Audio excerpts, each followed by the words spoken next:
reality. Okay, it projects images. Now, these images are based upon your subconscious beliefs. So all you need to do really is just reshape, okay, reprogram, reboot your subconscious. And then what happens? Well, then everything works off of that to create your reality. Everything.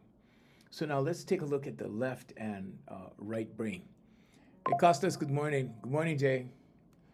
So let's take a look at what the left brain does, what the right brain does, and how when you use it synergistically, it's ideal. Okay. So the left brain, okay, this is about logic and structure. Okay, how does it work? Well, your left brain is analytical. It analyzes.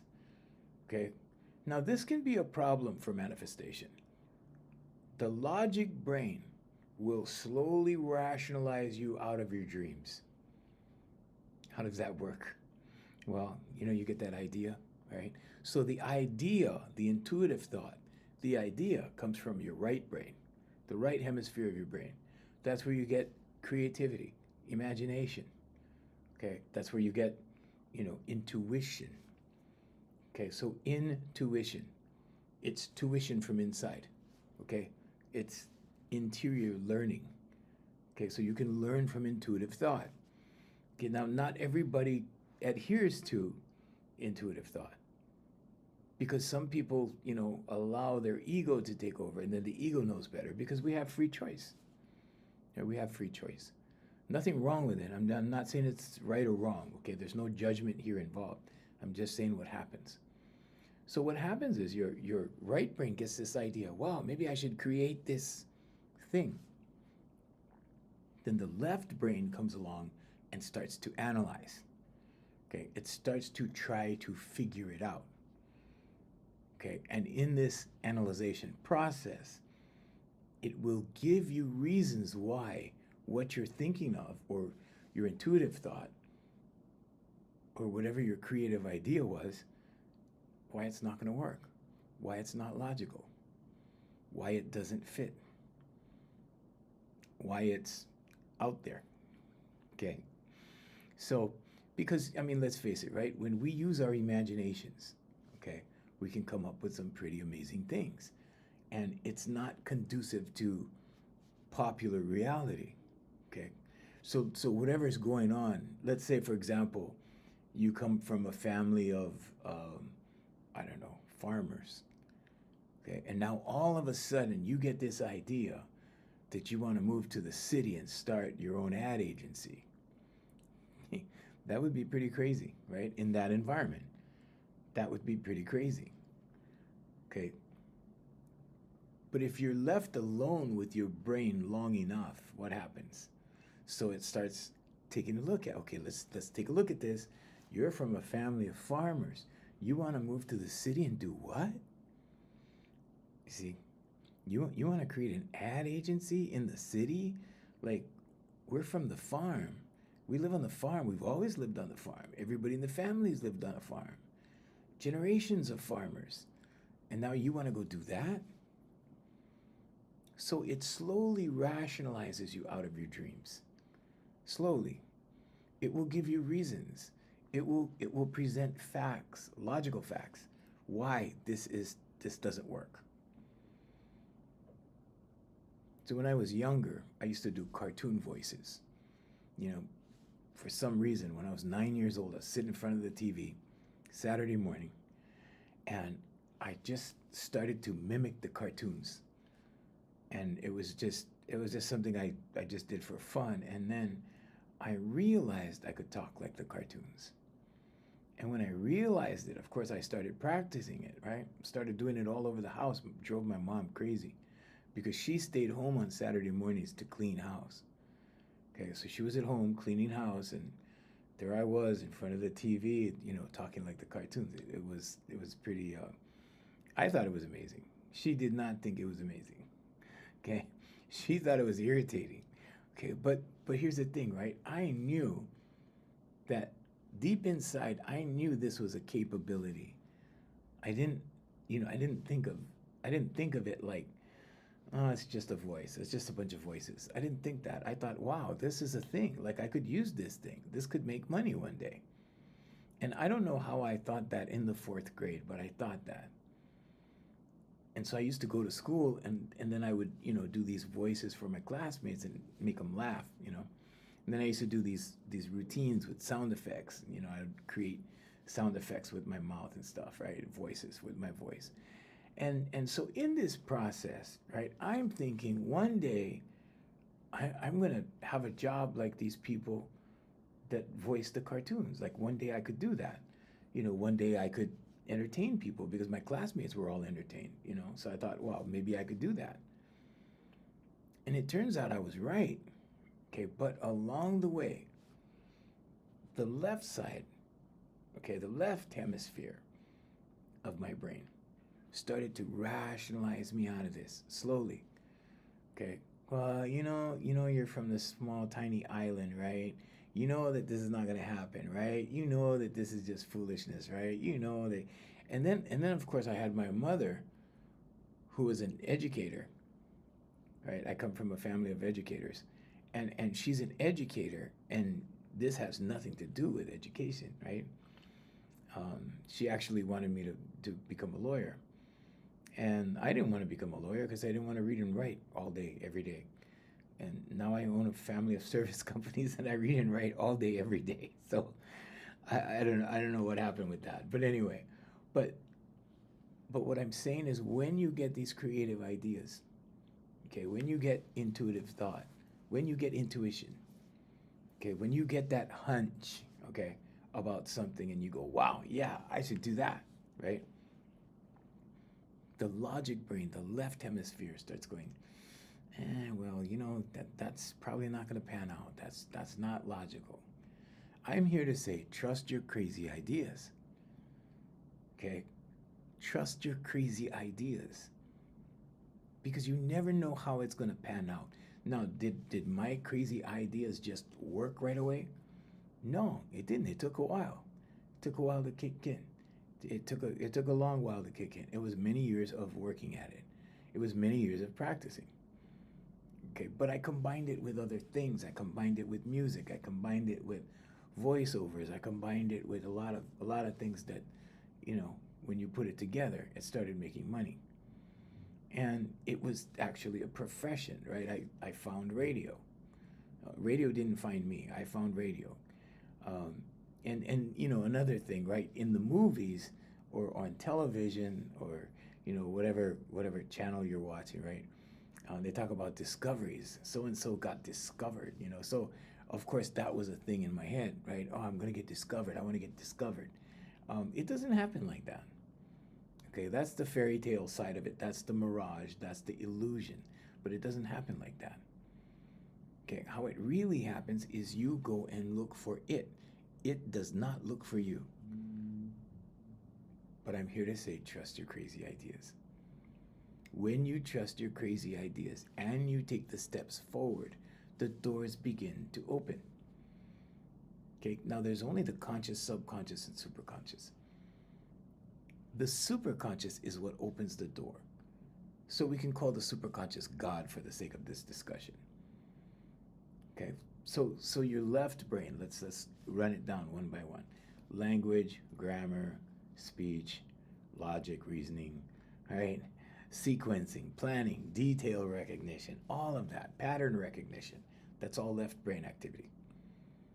Okay, now the reason why this is, the planning part of it is really not all that necessary. The only two things that you need to know is what and why. Know what you want to do, why you want to do it, and then pursue it. Okay, because when you make the plans, so you have, okay, step 1, step 2, step 3. By the time you get to the third step or fourth step, something will pull you out to left field. Okay, I'll give you an idea. I went to broadcasting school, and the plan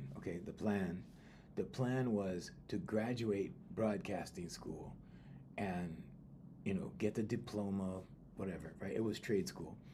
and then go to work in radio. Well, the second month I was in broadcasting school, I got pulled into a radio station, and I started working at a radio station. I didn't even graduate. I graduated, but not for a while. 5 years later, I went back to finish because I had an uncle that told me, well, your mom put up all this money for your education. The least you can do is go get a diploma and mail it to her. So I did that.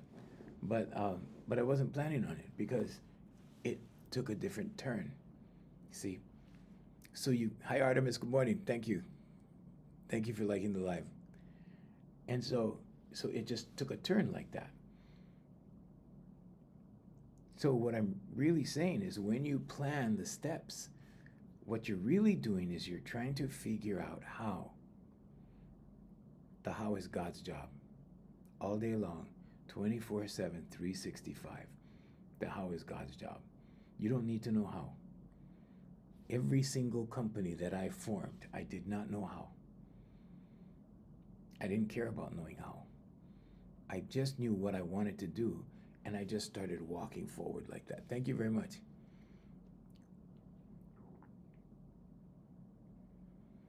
How do you approach prioritization? Okay, just list it. Make a list, Artemis. Put it on paper. Put it on paper. Write it down. Make your list. So let's say you're good at 5 things.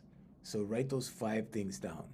The questions that you should be asking yourself is, number 1, what's going to make money the fastest? What's going to be the easiest for me to do in volume so that you can do a lot of it so you can make a lot of money. Okay, hopefully. And then prioritize them into what you like to do and how much you like to do it. Prioritize that way. A lot of people try to figure out how they're going to do something or how they're going to get their product to market or how they're going to, do things. You don't need to know how. You feel lost in the step-by-step. Yeah. So if you're in the step-by-step, Artemis, the reason you're feeling lost is because you're trying to figure out how. You don't need to figure out how, okay? Because let's say you have 4 steps to a process, and let's say, like I did with radio, right? In 2 months, I got picked up by a radio station. I was working at a radio station in 2 months, and I didn't even complete the course yet. So, my plan was to complete the course, get the diploma, and then go to work. But it didn't happen that way. So, and you never know how it's going to happen. So that's why you don't put your concentration on the hows. Don't try to figure out how. Let God figure out, however you believe, God, source, universe, however you think of it that way, the superconscious, let the superconscious do that. That's not your job. Your job is just to know what you want to do and why you want to do it. So if you're super talented, sounds like you're really talented. So if you're really talented, then make a list. I'll give you an example. When I was 19, I had an uncle that helped me prioritize. And he said, all right, because I wanted to go into entertainment at the time, way back then. And he said, well, okay, so what can you play? And so we made a list of all the instruments I could play. And then he said, all right, let's start at the top, And I think some of my instruments was trumpet and trombone and whatever band, high school band stuff. He goes, do you have a trumpet? I'm like, no. He'll say, okay, cross it off. So by process of elimination, right? Do you have a trombone? Are you going to play trombone? No, don't have it. Cross it off. So we got all the way to the bottom of the list, and guitar is my strong instrument. And he said, do you have a guitar? And at that time, I didn't have a guitar. And I said, no. And he said, okay, cross that off. So I crossed it off. And then he said, well, there's piano down here at the bottom. He said, do you have a piano? I said, no. He said, do you know any place that has a piano that you could work at? And I thought of this restaurant. They had a piano bar. And I could not play piano to save my soul. I could not.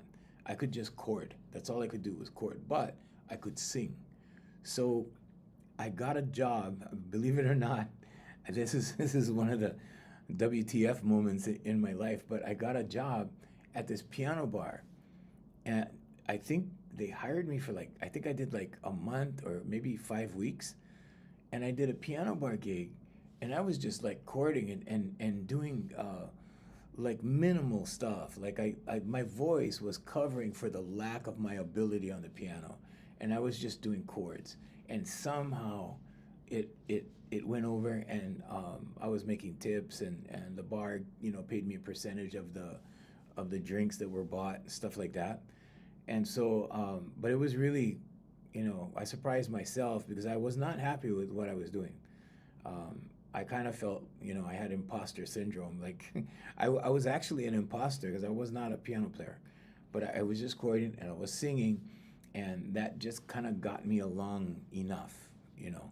So the moral of that story is make a list, and then by process of elimination, go down that list and see what's practical and what's not. You know, what resources are available and what's not. What can you do? And you know, you work for the government. Let me see. I have cameras all over this place. I have a larger impact to be made. Yeah, you do have a larger impact to be made. I think everyone does, because we don't realize our full potential until we start exercising it, until we get on the job, until we are tested, until we have that opportunity to prove ourselves. So I totally agree with you. I totally agree. It does work that way. Okay. So we're talking about the right and left hemispheres of the brain, and what they do and how to use it for effective manifestation. Now, the right brain, let's talk about the right brain. So we talked about the left being logic, grammar, okay, numbers, math, calculations, that kind of thing. The right brain is creativity and imagination. Okay, now esoterically in religion, you know, like in Christianity, Jesus sits at the right hand of the Father. Okay, because the voice of God, the feelings from God, the guidance from God, the intuition from God comes from the right hemisphere of the brain. You're very welcome, Artemis. You're very welcome. And so creativity, artistic expression, music, okay, that's all right brain activity. Visual and spatial awareness. Okay, so awareness of yourself, that comes from the right hemisphere. Imagination, visualization, intuition, gut feelings, it all comes from the right side. Okay, emotional connection. Okay, and then your spiritual connection, it all comes from the right side. So it's very important to understand that the roles of the right and left hemisphere of the brain. Now, yesterday we were talking about the simulation, how your brain does not experience reality itself, but it projects it. Okay, and the way it projects it, the way it projects it. Sorry, I had to make an adjustment here. But the way that it projects it is based on whatever your beliefs are, whatever your belief system is. So whatever's in your subconscious, that's going to be the basis, or let's say the building blocks of what's projected forward. So your life path happens like this. It goes like that. It unfolds for you. Life doesn't happen to you like this. Okay? Reality is projected forward for you. And it's all based upon perception on what you believe. So the manifestation connection is the right brain is the visionary side. Okay? It helps you to, you know, see stuff, feel stuff, believe in the future that you desire. Okay? The right brain will help you stick to the belief because it will create an idea. Okay? And it also creates awareness, but it will create an idea of what you want to live, of how you want to live, of what you want to achieve, of who you want to be. And this is why self-belief is so important. Okay? So you need to believe in yourself because God lives in here. Okay, Jesus Christ said the kingdom is within. And if God lives in here, then you're a co-creator with God. Okay, so you're partners with God. So you join with God. And you use that energy that is God, that is in you, to create. So, you know, the right side of the brain is the visualizing, the visionary. okay, the intuitive, if you will, the emotional and sensory connection, okay, that powers the law of attraction. Why? Because like attracts like. Okay, how does that happen? Well, you need to visualize to materialize. You need to see it in your mind to hold it in your hand. And I'll give you an example. Okay, I had to see this in my mind before I could hold it in my hand. But now I can hold it in my hand. Why? Because I saw it in my mind. Okay, now this is not a flex. This is because you can do it too. Okay, anybody can do this. Okay, anybody that wants to do it can do it. But you have to see it in your mind, then you can hold it in your hand like this. Okay, this is just a prop. It's an example. Okay, but you can write a book. I wrote a book. I wrote a book about the miracles that were happening in my school. Okay, and the school was another thing. I built the school. And the school came as intuitive thought, as an idea. So nothing gets handed to you. I mean, sometimes things get handed to you. But most of the time it starts as a thought. It starts as an idea. So first you get the thought, then you get the emotion that matches the thought. So if you think a good thought, you're going to have a good feeling. If you think about, well, maybe I should write a book, and you get a good feeling about that, right? If that gives you a good feeling, now you have some fuel. Because now when you take intention and you marry it with emotion, like this, it starts to take hold in your subconscious. It starts to become a belief. A belief is a thought you keep thinking. Now, I had the thought about my book for years, for a few years. And I thought, wow, I really need to write a book about what's going on. Like, I really, need to do this. And it was a few years before I saw another person write a book. And I go, wow, there's no excuse. Because he said in his book that he wrote it on the plane to Maui. It's 25 minutes to Maui. And I'm like, well, if he can write a book in 25 minutes, I can write a book. And that inspired me. So see, humans do not need handouts. Humans need inspiration. Because you can do anything. It's just that not every human being knows they can do anything. But you can do anything. Anything you're interested in. You think this matrix does a damn good job of making sure people doubt themselves. Yeah, you're right, Artemis. You're right. Lack of self-worth. Exactly. So you have bad news. You have fear scrolling. You have all that stuff. Even commercials. There was a period of time where I manufactured radio and television commercials, and we used to use music that created urgency in people. So it made people a little edgy, and there's research behind that in sales. Maybe you are a stone that I can use to help me cross this river. Sure, I'd be happy to help. But that's what happens. So deliberately, people keep you in fear deliberately. It's a deliberate action. Because if people can control you, or if they can keep you in fear, they can control you. Okay. Well, thank you very much, Artemis. I'm here every morning at 7 a.m., same time, 7 a.m. every morning. I'm in Hawaii. Where are you? Put down where you're from. So, if you can be kept in fear, you can be limited. You will be in the lack mindset. And that's why this is mindset training, mindset coaching. And mindset coach for professionals, for people with what I call high-powered professionals. They just have big jobs, big responsibilities. But because I know these things, and because I've done it myself, I mean, if you put my name in a browser, you'll come up with a whole bunch of stuff. But I've been doing this for years. I've been doing this for 37 years.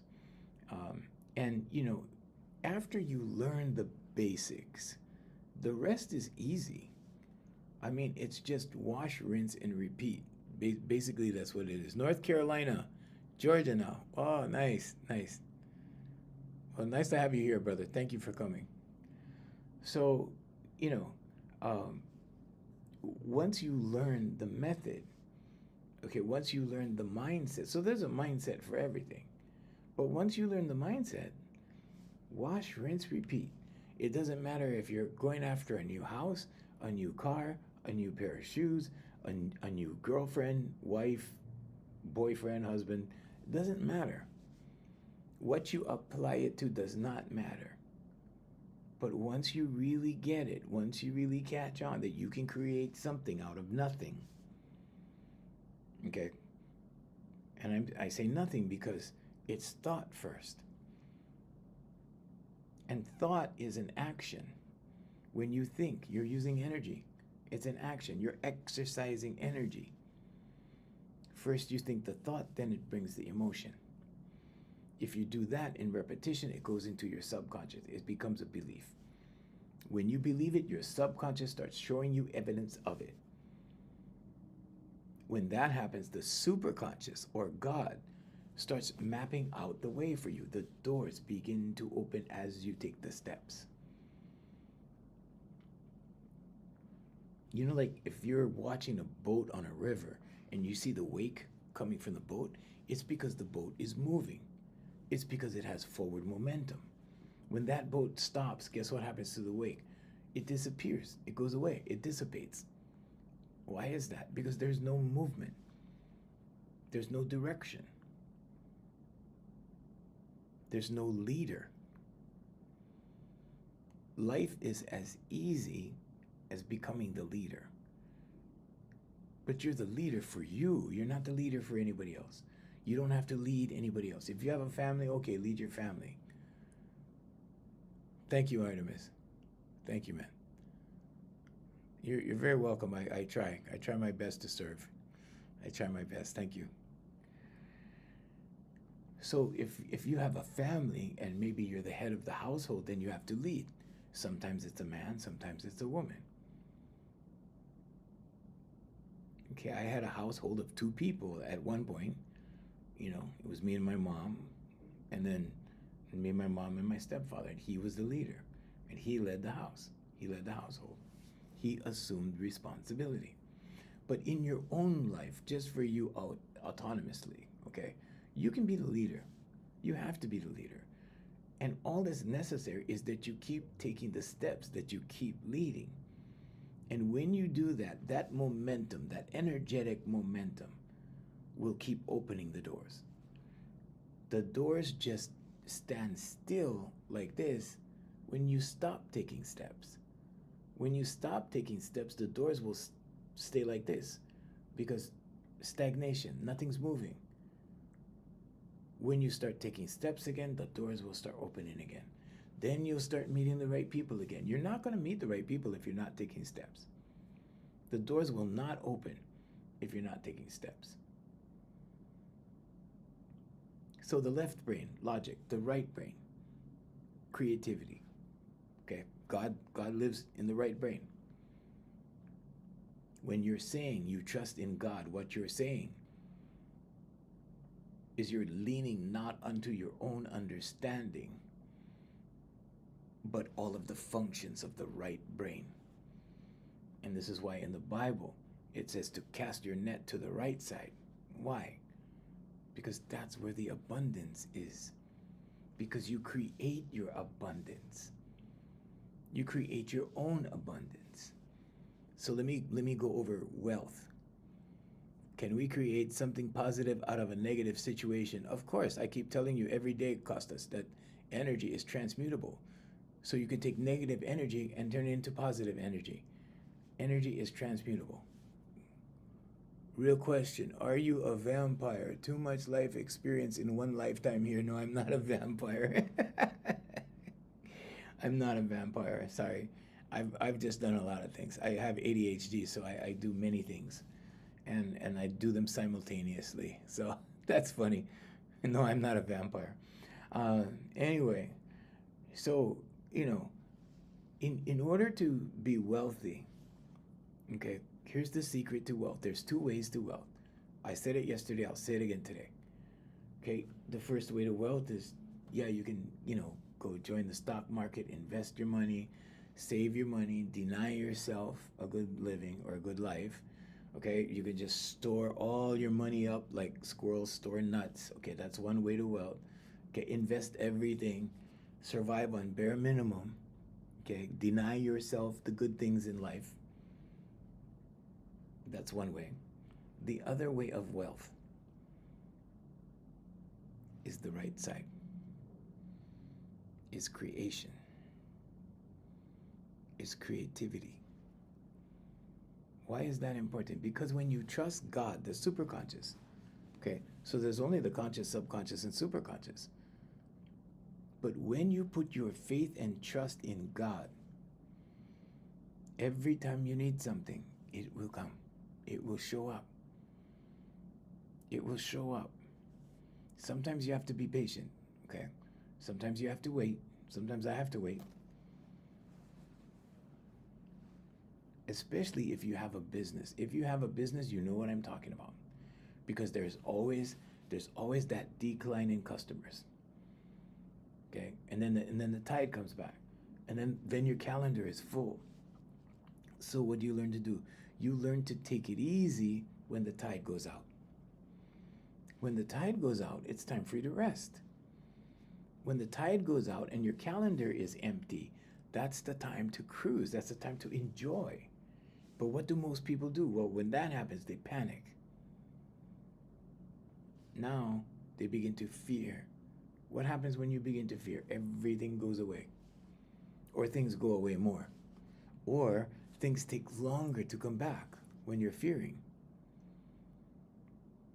But if you turn the tables of thought around, okay, so now perception, okay, so glass half empty, glass half full. When you start to do that, what happens? Well, now money's going out. Now it's a slow time. But in here, because I trust in God, because I know God is real, okay, we're talking superconscious. I'm not telling you how to believe, okay? But because God is real and I put my faith in that, I can relax. I can relax with my time. I don't have to panic because money's not coming in. I can relax. I can have fun. And yes, you have to pace yourself. Yeah, you can't just spend the money you have and then have nothing, right? You have to pace yourself. You have to monitor things. You have to tighten the belt, so to speak. But be happy. Be in good spirits. Because if you start to worry is like praying for something bad to happen. If you're worrying, you're fearing. All the negative emotions are rooted in fear. And now, when the calendar is, just a few people or whatever, when your calendar goes down, business goes down, money goes down, now you're not fearing. When you fear, you're pushing it away like this. You're creating an energetic barrier like this. Okay? And what happens is, the more you fear, either you push or the energetic wall just stays there. The barrier just stays there. And your blessings are trying to come to you. They're trying. But you're fearing. So you keep the invisible barrier here. And your blessings are trying to do this. Okay? Having faith, trusting God, trusting whoever your higher power is, higher intelligence, infinite intelligence, all of that, whatever you believe. Now, when that starts coming down, now your blessings can come to you. Now you have those things that are yours. Your reward. Okay, what is due to you? What is yours? Esther Hicks calls it the vortex. She said everything that you want, everything you desire is in your vortex. You just have to allow it to be. You have to allow it in. And when I first heard her, I was like, wow, this lady is kind of out there. I think she's crazy. And then I started listening intently to her, based upon the things that I know, and I listened to her very carefully, and I go, wow, yeah, she has it right. She really does have it right. Because the minute something goes wrong, what do we as human beings do? We jump to the left. I gotta figure this out. Something's wrong here. I gotta analyze this. I gotta think it through, right? You don't have to think it through if you believe in the right side. That's like the difference between competition and creation. Okay? If you live in competition, you are living in scarcity because you are competing. And when you are competing, it's telling your brain that there is not enough. I have to compete. I have to compete. I have to go grab what's mine. I have to compete. I have to dog eat dog world. I have to compete. That kind of thing. Okay? When you create, so there's competition, creation mindset. When you create, out of the creative mindset, it's like, I don't care if I don't have enough. I will create more. Okay, our government does that with money. They just print more. It keeps future generations in debt, but they keep printing more. Okay, but I'm just saying, right? Whatever it is, resources, whatever it is for you, if you create rather than compete, and you have the creation mindset, now you have an abundance mindset. And the truth of the matter is, everything in the world is in abundance. We are just made to feel like it's in scarcity because that creates customers. That's like the term fossil fuel, right? Fossil fuel. Well, how many fossils do we have? Well, probably not many. That was a long time ago, right? Scarcity. Creation mindset says, doesn't matter if it's fossil fuels or not. We will find an alternative. We will create a solution. We will create something. So then there's no lack, there's no scarcity. Why? Because we can always create something. You know, every time I have a very, very good graphics designer. And years, I mean, we've been down the road like over 30 years. And every time, you know, I think about her, you know, especially when I was doing a lot of work with my consultant firm, and I would think about her and I go, you know, I need to create some work so that Debbie can get more jobs in, so I could make her more money. So I would create things. Or I would go to my existing clients and say, hey, maybe you guys should think about doing this, doing that. Give them ideas. And then they think about these ideas. They go, oh, yeah, okay. You know, I was consulting for a restaurant once. And we started creating products for them. That created a lot of graphic work because the graphics had to be done. As a result, Debbie had to, you know, do the graphics. She made a lot of money doing the graphics. It wasn't me who paid for the graphics. It was my client. It was my customer. And they got good quality work. So, you know, there's many, many ways that you can create income. This isn't a business live, okay? But I'm just saying, like, you have to live in abundance mindset rather than scarcity mindset. And if you live in the abundance mindset, you know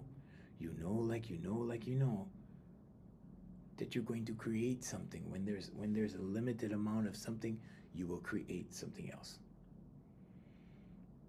You're a super creator. You've written a book, one book, working with 4 other concepts. Nice.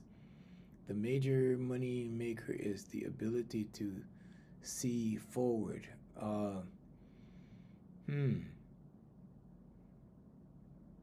Well, I wouldn't say that's the major moneymaker, at least not in my experience. Being a visionary helps, Artemis, but you need to go in here. All the solutions are in here. You just have to go in here, and you will be given. Knock, and the door will open. Seek, and ye shall find. But you need to seek in here and knock on the door in here. But yeah, you need to ask. Ask, and you will be given. So now, how do the left and right brain work together? Okay. So the right brain is concepts. It's the dreamer. It creates the vision, imagination, emotion. excuse me one second. The left brain is the planner. Okay, it builds plans. And like I told you, like planning is not that important. If you have an outline of things, that's all you need. If you have a mission statement, that's all you need. You don't need to figure out the hows. The how is God's job. Okay, but the left brain does do structure and planning. Okay, it builds a logical pathway to things. But when you go down the path, you're going to find that the path is not very logical. Certain things will happen that are illogical, and it will skyrocket the plan. And you'll go, whoa, how did that happen, right? Okay. The right brain is the architect that imagines the house. The left brain is the engineer that drafts the blueprints to build it. You see that analogy, how it works? Okay. So when you align both, then you visualize, okay, right brain, you define the plan, left brain, and the energy of having it now, okay, and you turn it into reality. So the right brain is the one that has emotion. And this is how you feel your way into something. Because when you feel good, you get good results. When you feel bad, you get bad results or no results because you can't move because you're fearful. Okay, because you're in fear. Enough fear will paralyze you. How does it paralyze you? Well, you can't make up your mind. Because you're afraid to move forward because you don't want to make the wrong move, right? You're trying to figure it out. You're trying to figure out how. And that how will paralyze you. And then you can't move. So consistency happens with the left brain. Consistency happens with the left brain. Also with the subconscious. A belief is a thought you keep thinking. Once you put the belief in your subconscious, it's wash, rinse, repeat. But you have to reinstate the mission. You have to reinstate the orders. Your subconscious is an order taker. It takes orders. So you have to keep giving it orders. If you don't keep giving it orders, it'll revert. Where are you going? Come here. Right? That kind of thing. And then you become fearful. And then you go back to your old habits. Forming a routine is easy. It's just the first few times that you need to do it. So a good idea would be to make a list of then the next thing, then the next thing. And if I'm doing it out of order, I stop and correct myself. And then I go, no, this first, turn this on first, turn the laptop on second, turn this camera on next. Subconscious. Then you can let it go. Then the subconscious will do it all on its own. Okay, and you have a lot of evidence. You find out where work is, and then you just repetition. Okay? 95% of our lives is repetition in the subconscious. Your subconscious runs your life. So anything that you're not happy with, okay, the results you're not getting, anything you're not happy with, you have to address it in the subconscious first. So if you look at the subconscious tree, we call it the subconscious tree. Okay. Thank you, Artemis. Thank you very much. I appreciate you being here too, brother. Thank you. Thank you for being here. So the subconscious tree, the roots of the tree are your subconscious beliefs. The body of the tree, the trunk of the tree is your paradigm. That's your attitude, the way you see the world. And based upon that attitude, your paradigm is where you get the actions from. Now the actions, that's the fruit of the tree. And what do actions do? They produce results. So the definition of insanity, right, is doing the same actions over and over, expecting better results. And that's what we call crazy. Because that's crazy. Why? Because in order to change the results, you have to change the actions. If you're doing the same old thing the same old way, you're going to get the same results. but it's not hard. It's not difficult. And once you learn the formula, right? Affirmations, meditation, vocalization, visualization, those four pillars. If you aim all four at one thing, it cannot not happen. It has to happen. It's universal law. It's like the law of gravity. If you throw something out a 6th-floor building, it's going to fall down. It's universal law. Now, that being said, there's a duality with everything. Okay, there's a duality in energy, right? You have positive and negative energy, yin and yang. Okay, so what does that mean? Well, that means that you can use electricity to cool your home, to make you food, or you can use it in an electric chair to execute somebody. It depends on how you use it, right? So there's a good and bad side to everything. You need to look for the good side. When you look for the good side, you go, okay, you know, because sometimes we have friends, right? And they're jerks. And we know they're jerks, but they're our friends. We love them. Okay, so what do? We look for the good side. You know, oh yeah, George, he's a jerk, but man, he can jam the guitar. He can sing, and he adds happiness to our parties. And we like to have him around because he's funny. He makes us laugh. But yeah, he's a jerk. It's like, but so that the jerk part becomes minor. The jerk part becomes small, tiny. Why? Because it's the other things you value. It's the other things about George that we love, right? That kind of thing, right? Okay, so always look for the good side, because if you look for the good side of things, it's there. You might have to look very hard sometimes. You might have to, because you have the glass half empty. It might be a stretch to pull the glass half full like that. Okay, it might take some doing, but you can do it. You can do it. When something bad happens, ask yourself the question, what's the good side? What's the good part of this? Maybe when you, I don't know, break a vase in your house, maybe that's an opportunity to buy a new one. Maybe instead of being sad about the old one being broken, maybe, oh, now it's an opportunity to go get a new one. But there's always a good side, okay? Now, comparisons, okay, analogies. The right brain is the dreamer, the left brain is the director. Okay. Your conscious mind is the actor. Okay, the program is the subconscious. The superconscious enables everything. Okay, so God is the superconscious. So when you take the steps, the doors begin to open. So when you have, the conscious, subconscious, and superconscious working together, when you have synergy between the left and right brain, when everything is doing its job perfectly, manifestation is easy. Or we can say it another way, attaining your goals are easy. Manifestation sounds exotic, right? It sounds like, oh, it's a mystical thing. Yeah, we want to manifest.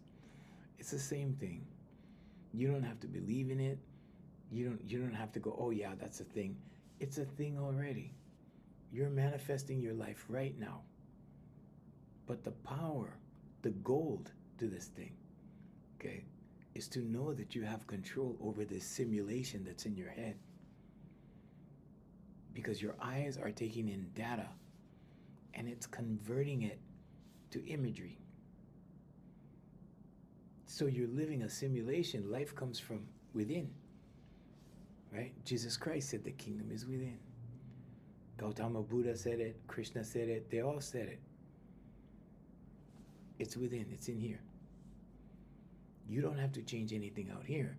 Trying to change the situations out here is crazy. You have no control. You have no control over out here. You have control over this one.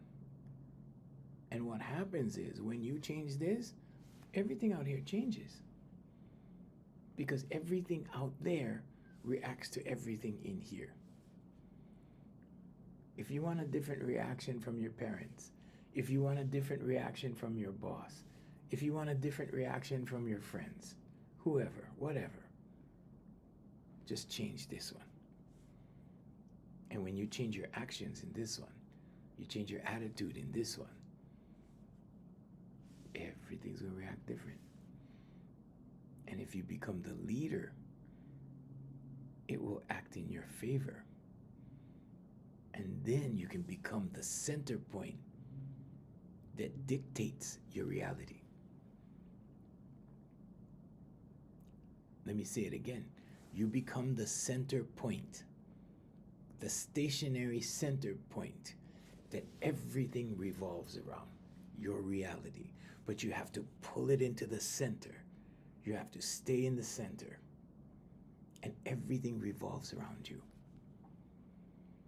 You know that old expression, when parents say, well, you think the whole world revolves around you? Yes, it does. It really does.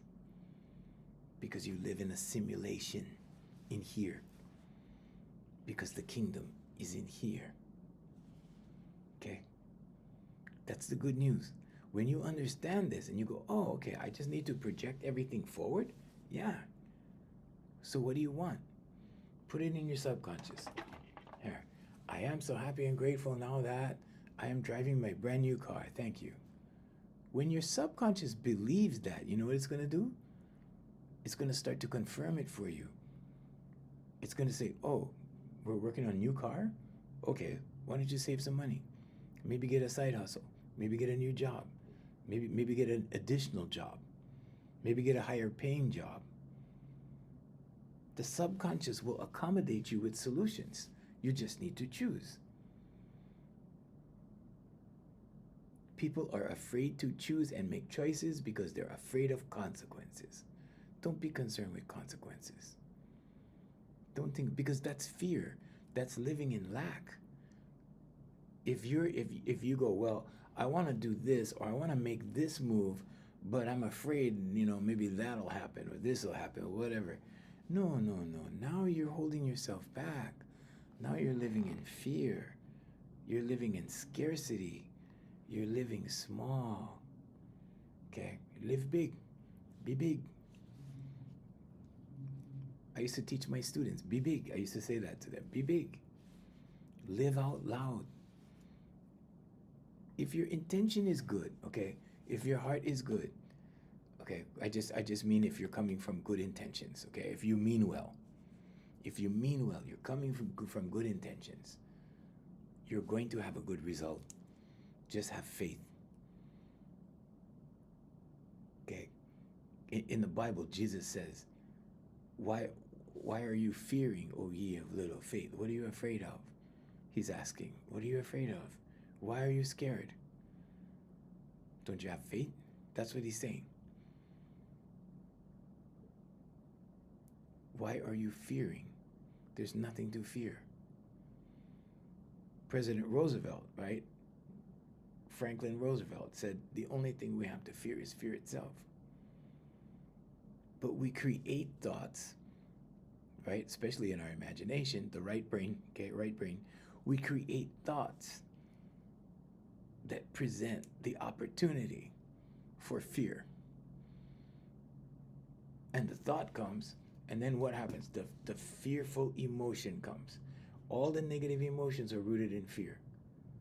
So you think the fearful thought, what if this happens? And then, oh yeah, what if it happens? And then, you see? And then you brought the emotion. The idea is to observe without engaging. The idea is to observe the thought and go, no, I don't think I want to think that, and let it go. Because now the thought goes and the emotion goes. See? And you didn't engage. You didn't engage. When you engage with something, now you become a part of it. When you engage with fear, now you become fearful. And when you engage in happiness, you become joyful. Okay? So choose the the latter, choose the better, choose happiness, choose love. Everything good is rooted in love. Everything bad is rooted in fear. Okay? And you don't have a reason to fear. And another thing, if you're worried, if you're that kind of person, like you worry about stuff, just know that worry is praying for something bad to happen. So don't worry. Don't worry. Wait until something happens and then deal with it. Wait until an event happens and then deal with it. Okay? That's the best way to do it, because otherwise, what are you doing? You're creating a bunch of negative what ifs. What if this happens? What if that happens? What if this happens? What if that happens? And you're creating more fear, because now you have more fearful thoughts going on. And pretty soon those thoughts multiply, the feelings multiplies, and pretty soon you're really, really scared. So don't be afraid of the platform you're on.